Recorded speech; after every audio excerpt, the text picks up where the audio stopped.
भृगु ऋषी हे धर्मग्रंथात वर्णन केल्याप्रमाणे ब्रह्माचे पुत्र असून त्यांचे मोठे बंधू ऋषी अंगिरा हे होते. देवांचे गुरु बृहस्पती हे अंगिरा ऋषींचे पुत्र होते. महर्षी भृगु यांच्या 2 पत्नी होत्या. त्यापैकी त्यांची एक पत्नी हिरण्यकश्यपूची मुलगी दिव्या ही होती. तिला 2 मुलगे झाले. पैकी एक कवी उशना म्हणजे शुक्राचार्य आणि दुसरा विश्वकर्मा.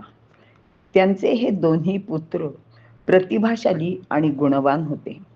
पैकी कवी उशना हे खगोलशास्त्र आणि यज्ञ कर्मकांडात अतिशय निपुण होते. त्यांनीच पुढे दैत्यांचे म्हणजे आपल्या मातुल कुलाचे आचार्यपद भूषवले.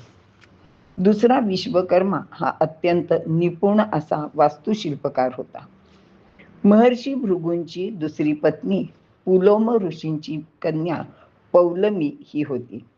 तिचे 2 पुत्र म्हणजे ऋषी च्यवन आणि रुचिक हे दोघेही आपल्या आपल्या क्षेत्रात अत्यंत प्रसिद्ध झाले. अशा रीतीने भृगु ऋषींनी हिमालयाचे दक्षिणेकडे असलेल्या असुर लोकांशी आपला संबंध स्थापन केला होता. त्यांच्याशी नात्याचे व मैत्रीचे संबंध प्रस्थापित केले होते. मात्र त्यामुळे हिमालयाच्या उत्तर भागात राहणाऱ्या देव, गंधर्व, यक्ष या लोकांना त्याचा त्रास वाटू लागला. त्यांनी ऋषींची तक्रार भगवान विष्णूंकडे केली आणि याच वेळी भृगु ऋषींच्या सासऱ्याने म्हणजेच हिरण्यकश्यपू याने एकदा हिमालयावर स्वारी केली. त्यावेळी भृगूंनी आपल्या जावयाची बाजू घेतली व ते देवांना म्हणाले की आपल्या राज्याच्या सीमांचा विस्तार करणे हे राजाचे कर्तव्यच असते. तेच हिरण्यकश्यपू करत आहे. मग या भांडणात विष्णूने भृगूंची पत्नी दिव्या, जिला संजीवन मंत्रशक्ती प्राप्त होती, तिच्यावर सुदर्शन चक्र सोडून तिचा वध केला. त्यावेळी भृगु ऋषी संतप्त झाले. पण त्यावेळी मरीची ऋषींनी मध्यस्थी केली आणि भृगूंना शांत केले व विष्णूंसोबत वैरभाव मनात ठेवू नकोस, त्यांच्याशी सख्यत्वाचे संबंध ठेव असेही सांगितले. पण तत्पूर्वी त्यांनी आपली पत्नीला योगबलाने जिवंतही केले. मग ते गंगा किनारी आपल्या पत्नीसह निघून गेले. त्यानंतर त्यांनी तमसा नदी काठी अरण्यातील वृक्ष तोडून तेथे नवी वसाहत निर्माण केली.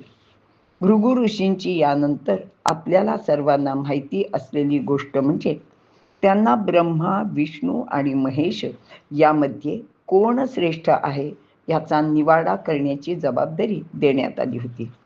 तेव्हा त्यांनी विष्णू हे सर्वश्रेष्ठ आहेत असा निवाडा केला होता. याबाबतची सविस्तर हकीकत खरे तर आपण यापूर्वी ऐकली आहे, त्यामुळे इथे तिचा विस्तार करत नाही.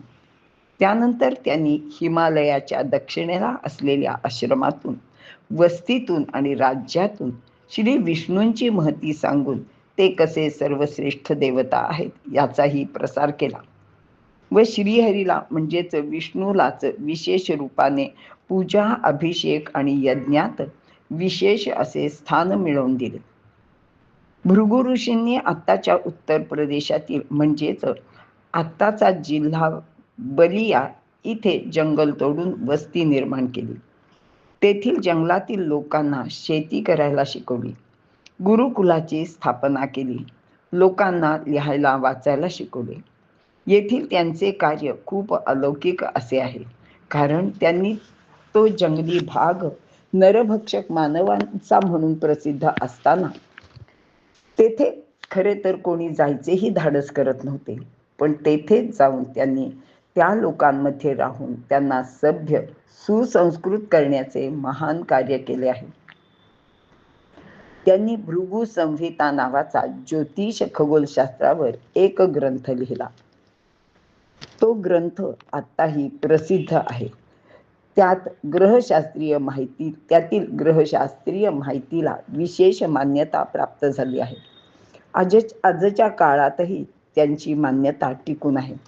त्यामध्ये ब्रह्मांडाला नियंत्रित करणाऱ्या सूर्य, चंद्र, मंगळ, बुध, गुरु, शुक्र, शनी इत्यादी ग्रहांबरोबरच अनेक नक्षत्रांवर आधारित वैदिक गणिताचे साह्याने माणसाचे जीवन, शेती, पाऊस, हवामान याबाबत भविष्य सांगितले आहे.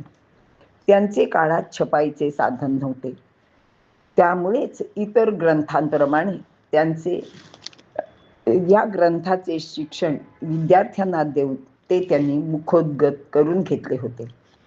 कालांतराने लेखन साहित्य उपलब्ध झाल्यावर तो ग्रंथ भूर्जपत्रावर लिहिला गेला.